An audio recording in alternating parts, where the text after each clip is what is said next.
sa inyo mga klinika, no? Mapagpalang araw sa ating lahat. So, ngayon mga klinika, ang naka-schedule dito sa shop natin ngayon, itong Mitsubishi Lancer na 4G15, no? 1998 model, yung pizza pie mga klinika na tinatawag nila, pizza pie. So, ayan siya, no? So, ang concern ngayon dito ng customer natin, no, si shoutout sa iyo, Boss Leo, no. Basic PMS tayo rito, no. Yun lang naman, basic PMS tayo.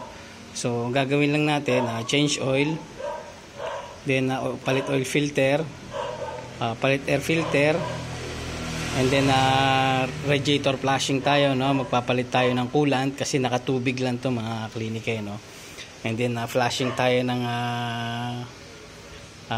brake fluid, and then clutch fluid, at saka yung steering fluid ng mga klinika. So ayun, kumbaga sa magpapalit lang naman tayo, no? So basic PMS lang tayo ngayon, and then yun, engine detail na lang tayo. Yun lang naman ng mga klinika. So hindi nakasama yung braking system natin kasi kapapalinis lang yata ni Sir Leo nung nakaraan, no? So ayun, and then visual checking lang tayo, yung mga dapat i-check, no, mga klinika. Carb type pala to na 4G15, no, mga klinika. So ayun, tara, umpisa na natin to, no. Mag-drain muna tayo ng engine oil. Let's go mga klinika, no. So na-drain na namin yung ayan, okay na pala, nandito na si Buddy, oh. So, yan lang yung mechanic, kung makikita nyo nakakulay puti pa dami. So yun mga klinika, no, na-drain na namin yung yung engine oil, no, at saka natanggal na namin yung oil filter. Kung makikita nyo, nandun sa may lalagyan ng ng langis, ayun, no. So, and then ngayon ang gagawin natin mga klinika, magpa-flashing muna tayo na itong clutch fluid, no. So gagamit tayo na itong ating pangmalakasan na pang-flashing. So itong ginawa kong to mga klinika, ang nito ang gagawin natin dito, no. So kaya tayo gagamit ng ganito para pag magpa-flashing tayo ng fluids, walang hangin na napapasok dun sa system natin, no. Unang-una sa clutch muna tayo ng mga klinika. Iniiwasan kasi natin diyan yung magkaroon siya ng air pocket sa loob ng fluid line ng mga klinika. So gagawin natin ito, ilalagay natin itong dulong to sa dito sa bleeder niya mga klinika. Ayan. So ayan, dito natin siya ilalagay, no, mga klinika, no. So ganyan, dito siya nakalagay, no, mga klinika. Mamaya papakita ko sa inyo kapag naikabit na namin, no. Medyo malaki kasi yung bleeder niya. So ganun lang, no. And then after that, ang gagawin nyo, may isang upo dun sa loob para magpapump ng clutch pedal, no. So habang nababa yung fluid dito, yung lumang fluid, napupunta siya dito mga klinika, no. Itutulak niya lahat ng lumang fluids papunta rito sa may slave master, no. Lahat ng lumang fluids na nasa loob ilalabas niya rito sa bleeder, na dito rin siya mapupunta mga klinika, no. So habang binibleed yon, and then pag naubos na yung laman nito, sasalin tayo ng bago, and then tuloy-tuloy pa rin yung pagpapump hanggang sa mapansin nyo na mga klinika na lumalabas na rito ay kulay puti na fluid. Pag na ang nakita nyo, so okay na yun, malinis na yung system nya, no, mga klinika. Pwede nyo nang isarado yung bleeder, and then pwede nyo nang i-full tong punuin tong ilagay nyo sa i-level nyo sa maximum yung nya, brake fluid nya mga klinika. So ganun lang, no. Mamaya papakita namin sa inyo kapag na-bleed na namin mga klinika. So sa ngayon, tinuro ko muna sa inyo yung procedure, paano gagawin yun mga klinika. Kung makakagawa kayo ng ganitong special na gamit, no? So madali lang naman itong gawin, no? Vacuum hose lang to, at saka marami naman kayo makukuha ng plastic cup na ganyan, no? Plastic bottle. So pwede nyo nang gawin yung ganyan mga klinika. So yun, gagawin muna namin ni Buddy, no? Siya ang pagpapamping ko sa loob para matapos na tayo rito. Dito muna tayo sa may clutch fluid, no? Let's go. Bomba. Okay. Ayan mga klinika, no? Sige, bomba lang. Ayan, lumalabas na siya mga klinika yun, no? Sige lang, bomba. So, ihintayin natin yung mga klinika maubos yung laman ng baso. Sige, bomba lang. Sige.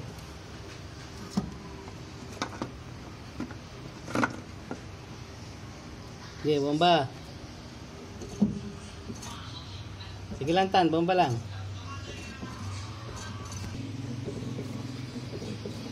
Sige lang, bomba. Sige, bilisan mo. O, ayan, lalabas na. Ayan mga klinika, no, kung makikita nyo, bumababa na yung lumang fluid, no. So, nandito na siya. Ayan na. Nandito na siya mga klinika, ayan, kung makikita nyo, ayan. So, ang dumi talaga ng fluid niya, no. So, ganun lang mga klinika, no. Ngayon, pag naubos ngayon to, i-hold nyo muna yung pagpump sa loob, tapos salinan nyo ng bago, and then papump nyo ulit. Pag naubos na yung sinalin nyo, hold nyo ulit sa loob, huwag mo nang patapakan, and then salin ulit ng bago hanggang sa lumabas lahat ng dumi, no, doon sa clutch master nya at saka dito sa sleeve master nya, no. Pag gano'n na nakita nyo na malinaw na inalabas, pwede nyo na isarado yung bleeder, and then pwede nyo nang i-level tong fluid, no mga klinika. Ganun din sa brake fluid mga klinika, no. So magbi-bleed naman kayo nito sa brake caliper, no. Kung makikita nyo dito, so hindi kita rito mga klinika, no. Pero nandiyan sa likod niyan yung bleeder niya mga klinika, no. So yun, ganun din kung ano yung procedure dito sa clutch, ganun din sa sa brake, no mga klinika. So ayun, kaya nyo naman i-DIY yan, no mga klinika, no. So ayun, sana nakatulong ako sa inyo sa pagdi-DIY nyo ng clutch fluid and then brake fluid mga klinika. So yun, mamaya papakita na lang namin sa inyo kapag na flashing na namin, no. At least kahit paano, kahit kaprasong video lang, may napakita kami sa inyo paano pagpa-flashing, no. Halos parehas lang din yan mga klinika, pagpa-flashing nito. Ganun din sa brake system, no mga klinika. Yun nga lang, sa brake system, 4 na bleeder kasi ang i-bleed nyo mga klinika, no, harap likod. So minsan 3 lang, kasi minsan ang isang unit may bypass na fluid lang yan pakabila. So ang bleeder lang niya sa likod isa, pero ito 4, no mga klinika. So ganun lang. Kaya nyo na naman i-DIY yan, no. So ayun, mamaya pakita na namin sa inyo kapag na-flashing na namin. Alright, let's go. Alright mga klinika, no. So tapos na tayo mag-flashing dito sa brake fluid at saka doon sa clutch fluid, no. Mamaya papakita ko sa inyo nun. So dito naman tayo sa power steering, no mga klinika. So sa ngayon tinanggal ko na tong baso, no. Ang pagpa-flashing niya, no mga klinika. So iba-iba naman kami mga mekaniko, no, kung ano mga diskarte namin ng pagpa-flashing ng ATF. So para sa akin, ganito ang ginagawa ko mga klinika, no. So itong hose na to, no, galing yan dito sa upper, no. Supply na galing sa pump, no. Tapos ito naman, ito na yung papunta ng steer ng racking pinion, no, doon sa baba, no. So yan, ganyan ang ginawa ko mga klinika.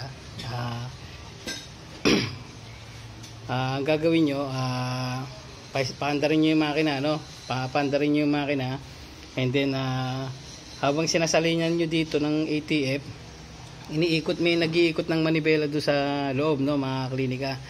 Tapos ngayon yung ATF ngayon lalabas yan dito, yung mga lumang ATF dito lalabas yan, no? Sasahuran nyo siya dyan, no? Para hindi magkayat yung langis. Yan, ATF na yan mga klinika, ATF na yan. So habang iniikot dun sa loob yung manibela, no mga klinika, nagsasali naman kayo dito ng bagong ATF, no? And then yung luma lalabas yan dito. Ngayon kapag nakita nyo mga klinika, habang iniikot yung manibela, nakita nyo na ang lumabas dito ay yung bagong ATF na, okay na yan mga klinika, no? Pwede nyo nang tigil yung pag-ikot ng manibela sa loob, and then patayin nyo yung makina para hindi na gumana yung pump, no mga klinika. And then pwede nyo na ibalik tong baso, no? And then refilan nyo na, hindi tama nyo doon sa tamang level nya, no mga klinika. So ganun lang kadali yung pagpa-flashing ng ATF, no? Sana nasundan nyo ako mga klinika, no? So dito kayo magsasali ng bago, no? Habang buhay ang makina, habang naka-start siya, and then may nag-iikot ng manibela, habang iniikot yung manibela kasi mga klinika, gagana yung pump, no? Pag gumana yung pump, yung lumang ATF dito lalabas dito, and then sasahuran nyo dyan para hindi magkalat dito sa baba. Sahuran nyo hanggang sa lumabas yung bagong ATF na sinalin nyo. Kapag lumabas na yung bagong ATF, tsaka nyo siya pwedeng isarado na, patayin nyo yung makina para hindi na gumana yung pump.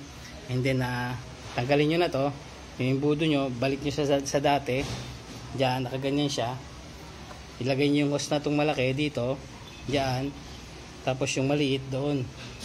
Ganun lang mga klinika, ganun lang kadali. So hindi na natin bibidyohan, no? Tinuro ko na lang sa inyo, no? Sana nasundan nyo yung mga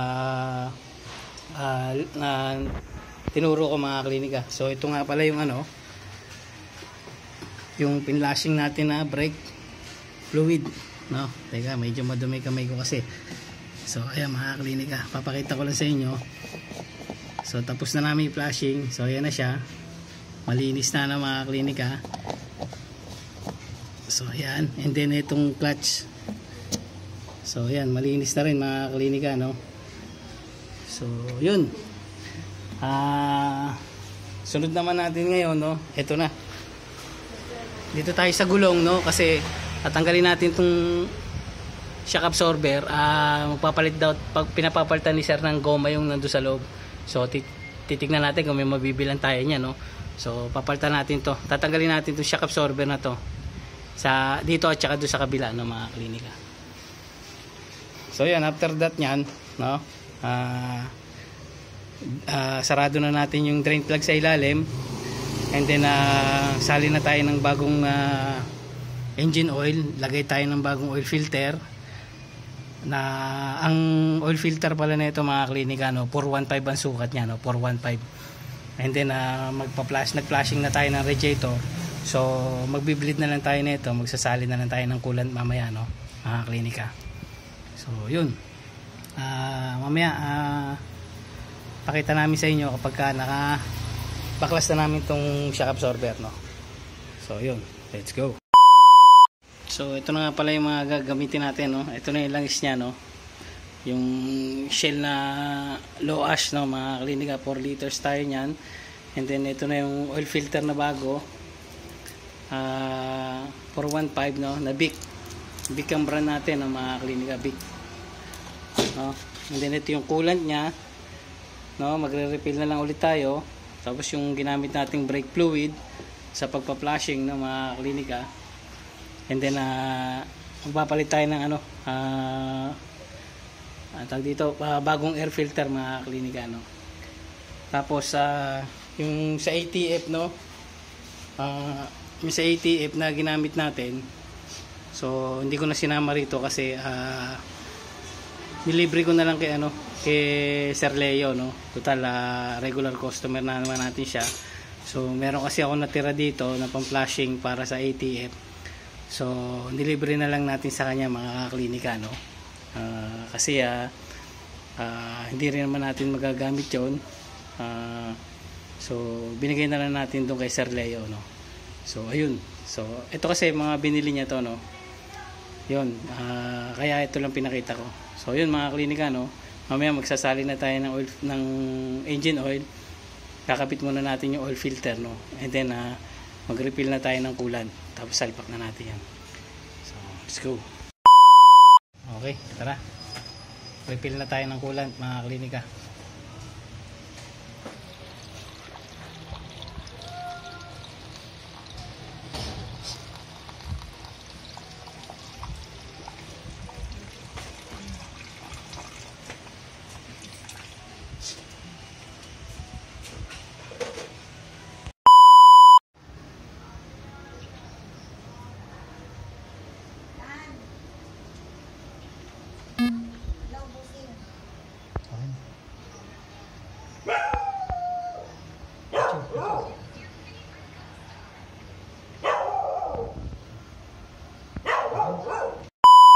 Kahit mga klinika, no, naikabit na natin tong left side na gulong, no, nitong Lancer, no. So nakapagpalit na tayo ng ng rubber stopper. Ayan, makikita nyo mga klinika, naikabit ko na. So yan na yung bago, no. Yan na yung bago mga klinika. So ito yung luma, no. Ito yung luma nya, no, mga klinika. So ito yung isa pang bago nabili natin sa labas, no. Darating lang natin ay mga klinika, no. So doon naman to sa kabila, sa kabilang side na ito, no. So ilalabas muna natin itong sasakyan, and then nailagay ko na rin yung bagong air filter na mga klinika. Isasarado na lang natin yan, no. So dito sa makina, tapos na tayo dito, no. Yung basic PMS natin tapos na lahat dito, no. Lahat ng flashing natin sa lahat ng fluids na gawa na natin, no. Sa steering, sa preno at sa clutch, mga klinika. So nalinis na rin natin ang spark plug, and then na-flashing na rin natin tong radiator, no. Pinalitan na natin ng coolant, no, mga klinika. Kasi noong una nakatubig lang siya. So ayun, no. Tapos na tayo rito, no, sa makina, sa basic PMS. So ang gagawin na lang natin mga klinika, ilalabas ko lang to sa sakyan, and then baka doon na tayo bakla sa labas, no, mga klinika. So isang side na lang tayo ng gulong ngayon, no. Papalitan na lang natin yung isang rubber stopper doon ng shock absorber, no. So ayun mga klinika, no. Mamaya pagkatapos ko rito mga klinika, no, tsaka natin i-test drive to, and then mag-i-engine detail na rin tayo mga klinika. So tara, let's go. Alright mga klinika, no. Natapos na tayo rito sa sa right side na shock absorber, no, dito. So naikabit na natin yung rubber stopper niya sa shock absorber niya, no, mga klinika. So ayan, ikakabit na lang ngayon natin to, no. Gumamit tayo ng impact wrench, no, impact drive, no, para mas mabilis yung trabaho natin mga klinika. So ayun, pagkatapos na ito, pagkakabit ko na ito mga klinika, no, test drive na tayo. So napa-under ko na siya kanina, no, at di-detail na lang tayo mga klinika, no. Tapos mababawasan natin ng konti yung mga kasi ang dami niyang dami niyang mga grasa-grasa mga klinika. Try nating bawasan mga klinika. So ayun, kakabit ko lang to, and then pagkatapos ko ikabit to mga klinika, no, test drive na tayo, and then engine detail. Tapos okay na tayo mga klinika. Let's go. Alright mga klinika, no. Tapos na tayo dito. Nagawa na natin lahat ng dapat gawin dito sa Lancer, no, mga klinika. Okay na rin yung shock absorber na pinalitan natin ng rubber stopper sa shock, mga klinika, no. So sa ngayon, naka-start siya ngayon, no. So naka-aircon tayo mga klinika. Test drive tayo. Tara, let's go. Alright.